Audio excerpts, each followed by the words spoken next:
Welcome to this edition of the Designs for Health audio science article. Alterations of the gut microbiome and chronic fatigue syndrome. In a study published in Microbiome, Cornell researchers have identified biomarkers of chronic fatigue syndrome, or CFS for short, in gut bacteria as well as inflammatory and microbial agents in the blood.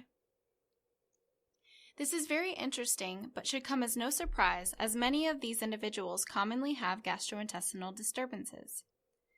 The gut microbiome has been associated with many chronic health conditions, from autoimmune disease to neurological disorders. Doctors have often been puzzled by chronic fatigue syndrome.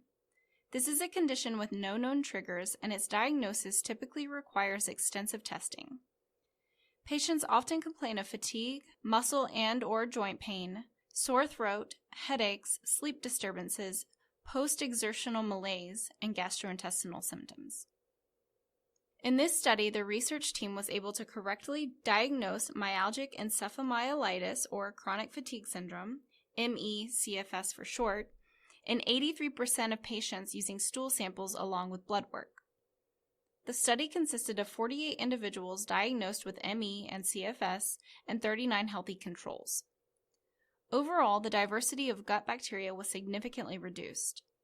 In addition, there were fewer bacterial species known to have anti-inflammatory properties in ME and CFS patients, a similar observation seen in patients with inflammatory bowel disease.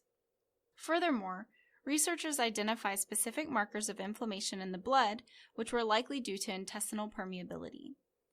Bacteria in the blood will trigger an immune response, which can exacerbate symptoms and thus increase the severity of the condition.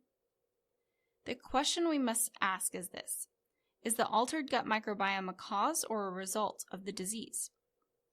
This data demonstrates that the gut microbiome in patients with chronic fatigue syndrome is not normal, which further confirms that CFS is not of psychological origin. When it comes to any gastrointestinal dysfunction, it is important to rule out viruses, fungi, and other pathogenic bacteria in the gut that may be causing or contributing to a patient's symptoms. Healthcare providers should consider a comprehensive stool analysis for these individuals using molecular PCR-based techniques. Thanks for listening. For more excellent educational content, be sure to visit designsforhealth.com.